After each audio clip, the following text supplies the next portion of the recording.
3 of making a sourdough starter. This is what we're looking like. We've got a lot of separation, water, and flour. We've had some bubbles up here. I can hear it sizzling right now. Let me go ahead and open this up and release some pressure. Never put your lid on too tight. Releasing the pressure. And it definitely rose in the jar already. This is day 3, guys. You've been doing this with me. It rose all the way up to the lid in the jar. And I actually saw it this morning. It had risen up quite a lot. I have a lot of bubbles up here. But then over time, as it's coming to 24 hours where I need to feed it again, it starts to fall and be less bubbly. It's kind of past its peak. But you can see all these bubbles in here. This is day 3, and guess what? We can use this today. Now, it's not going to be great for making loaves of bread, but it can be made to make things that are kind of naturally flat, like flatbreads, tortillas, crackers, anything like that, sourdough pie crust.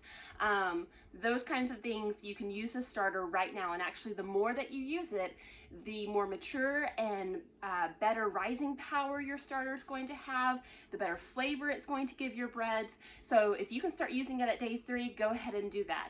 Today is actually Shabbat, and so I'm not going to make anything with this today, which is probably the first time in a long time that I've not used a day 3 starter.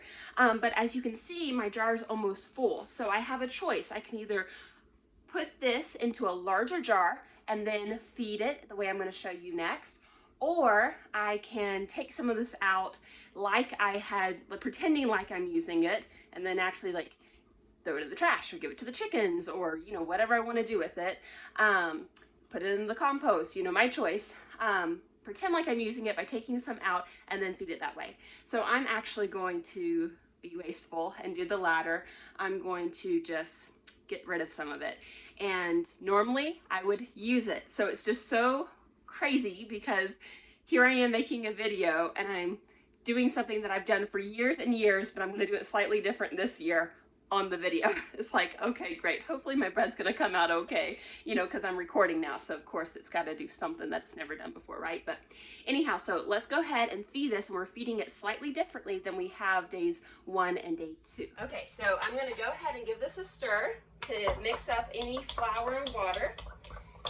And I'm going to pretend now that I'm taking some out to use it, but I'm actually just going to get rid of it, unfortunately, for today.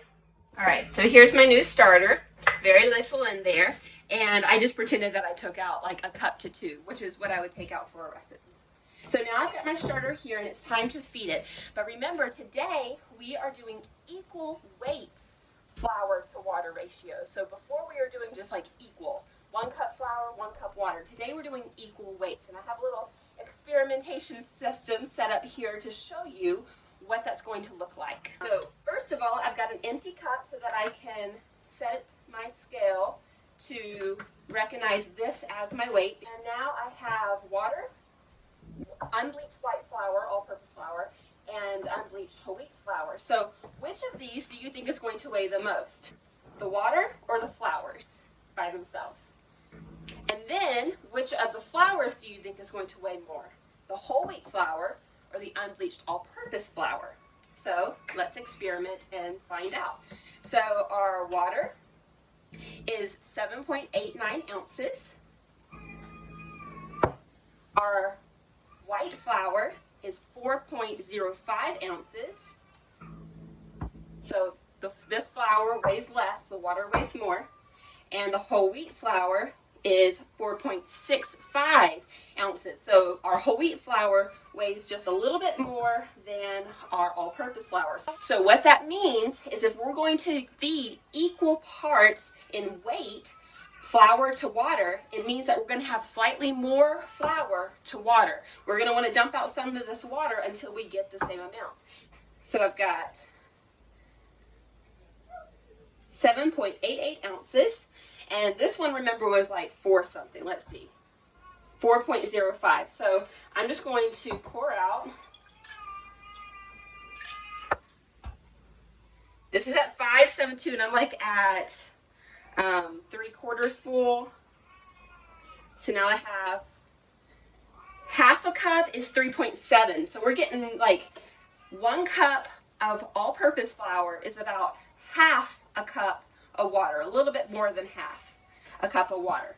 Now for the whole wheat flour is 4.65 ounces.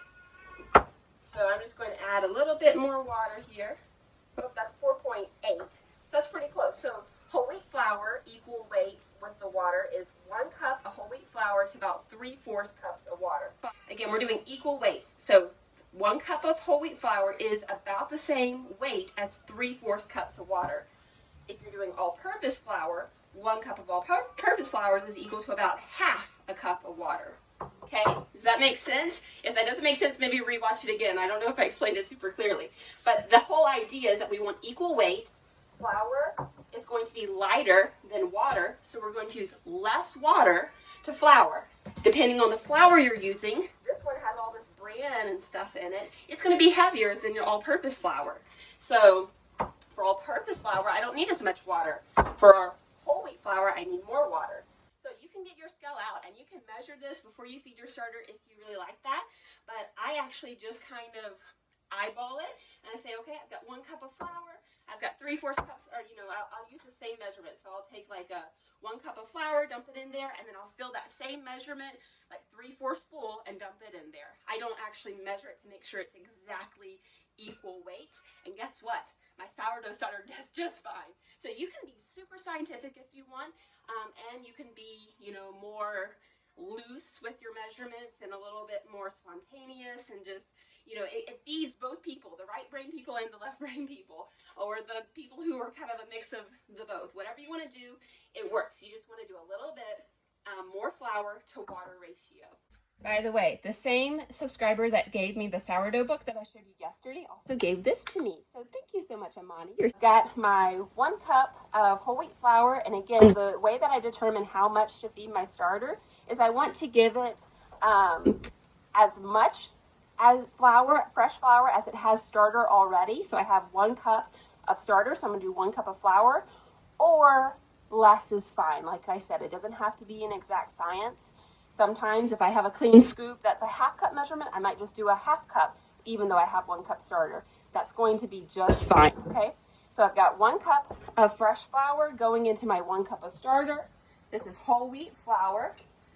And so I need just a little bit less water, slightly more flour to water. So this is 3/4 cups of water, and I'm going to mix that up. And we're going to start to thicken up this starter, which is going to increase the yeast activity.